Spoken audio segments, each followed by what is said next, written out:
Hey, greetings. Hello. Uh, we thank God for another time here. So we're going to be checking on um, the eighth part of speech. My name is Adeoye, and I want to believe you have been enjoying the videos. All right. So let's learn this also. The eighth part of speech. Now this presentation explores the eight essential word classes, which are also known as part of speech. So we're going to learn how each functions to build clear and effective sentences. All right, so let's dive into the class.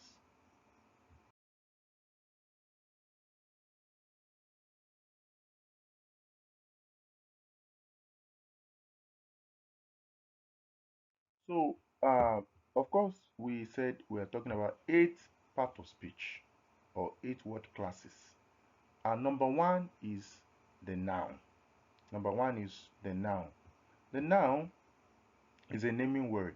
All right, it's a naming word, and it names people.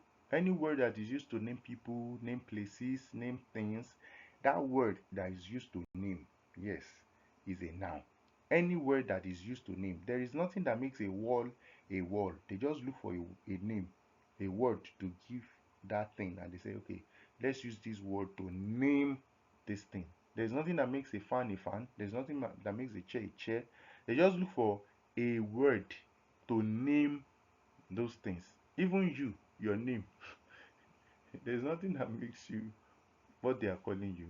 They just start, I mean, just do Ililanwo Kato Somoluruko kind of thing. Like, I'm sorry, like in Yoruba, that's Yoruba parlance to say, we look into the house or we look at the situations around before we can name a child. Okay, so maybe there could have been one or two things they would have considered and say, okay, what word can we use to name this baby? And they just consider, okay, let's use this word to name this baby. So there is nothing special about uh, some things. It's just that we just have to look for a word to name it. That's to name it. So, for example, if it's possible for some of us not to have what's it called name, it would have been good. But even the Word of God recognizes the potency of naming words now. So words are essential in naming things. Even God had to engage Adam to do that assignment. And Adam, whatever he named, whatever he called, all the things that God created, so it was. I mean, so it is. So let's move forward. So a noun is a naming word. Noun names people, places, things, ideas, events, situations, circumstances, and all of that. Okay, there are foundations of sentence. I mean, they are the foundation of every sentence because that's what you are talking about when you talk about noun. Is that they act as subject or object or something. So we're going to be getting there anyway. So examples of a noun, we have John, city, book, and all of that. Now, what are the types of noun? Yes, there are different types of noun, about a number of them, but we just highlight them because we are not treating each of these part of speech deeply. So it's just on the surface. So we have types of noun. We have proper noun, common noun, abstract noun, concrete noun, non-count noun, compound noun, and all of that. So each type serves a unique purpose. Each of the nouns serve a unique purpose. So let's move to the next part of speech.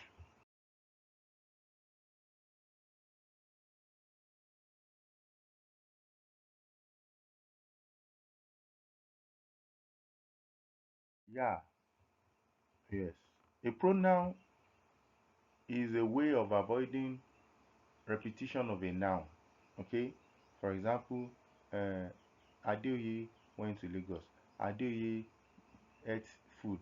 Adeoye um, bought some things in the market. Now that repetition is going to be boring at some point. Okay, somebody will provoke and say, what is it about the idea itself? Okay, but when you say Adeoye went to Lagos, he bought some food, he had some rice, he bought some things, he visited this, he did that, he. Okay, it it calms the nerves of people listening, and like, okay, so yeah, that's it. So a pronoun is used instead of a noun. All right, a pronoun is used replacing a noun.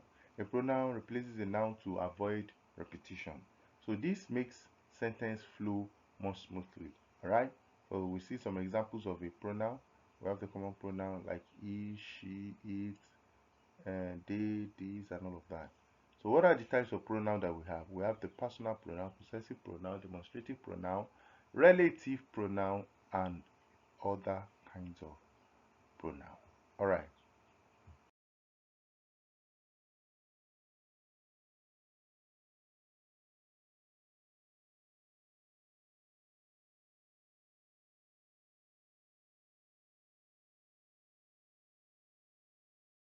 Okay, here we're going to talk about the verbs.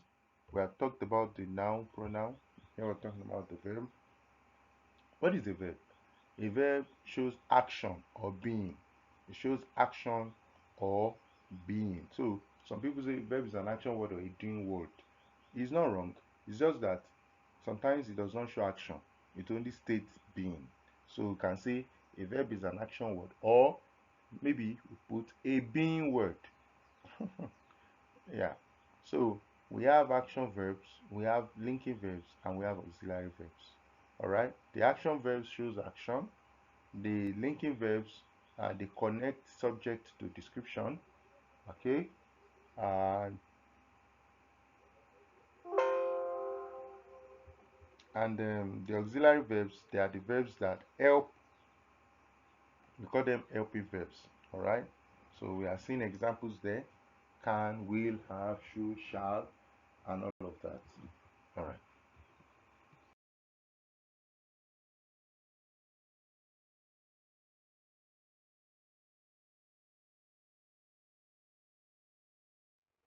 All right.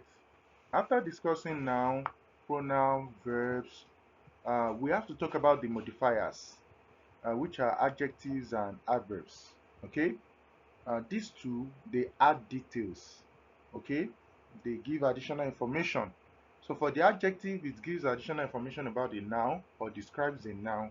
For example, you talk about beautiful, tall, red, or whatever, all kind of adjectives you can imagine in terms of qualifying or modifying a noun. And then we have the adverb, which is modifying a verb, adjective, and other adverbs. All right. Uh, this is what an adverb does. It modifies a verb, adjective, or other adverbs. Okay. For example, you have something like quickly, very, well, etc. All right. So let's quickly move to the next part of speech.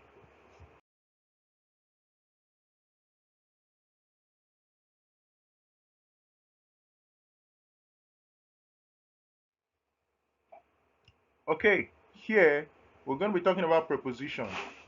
Preposition, what does preposition do? Preposition shows relationship, okay, between words or between objects, okay. For example, you're going to be having something like example, like the book is on the table. So you see the relationship between the book and the table. What's the relationship? On. All right. I could be sitting in front of the laptop. All right, the laptop is in front of me. Okay, I could be backing the wall. All right, I could be backing the wall. So there's a relationship between two what's it called, entities. Okay, so we have common prepositions like in, on, under, and all of that.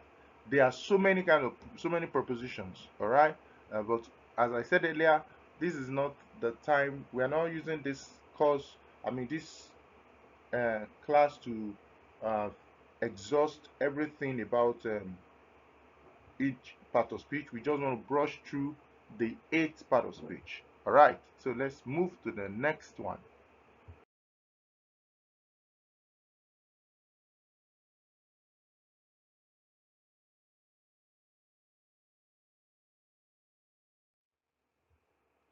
happy, joyfully.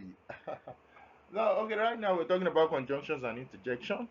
Of course, conjunctions have to do with connecting words, phrases, or sentences together, all right, with coordinating or subordinating conjunctions like and, but, because, and all of that. And then we have the interjection where we express sudden shock, surprise, feelings, and all of that. So we could be very happy or joyful, and you say, wow, oh, ouch, maybe kind of sudden pain or something, and all of that. That's the interjection. Okay.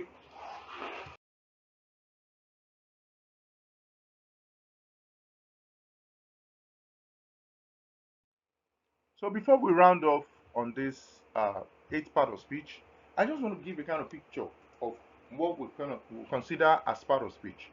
Every statement belongs to a particular word class. Every statement belongs to a particular part of speech. All the words in the whole world are grouped under this eighth part of speech.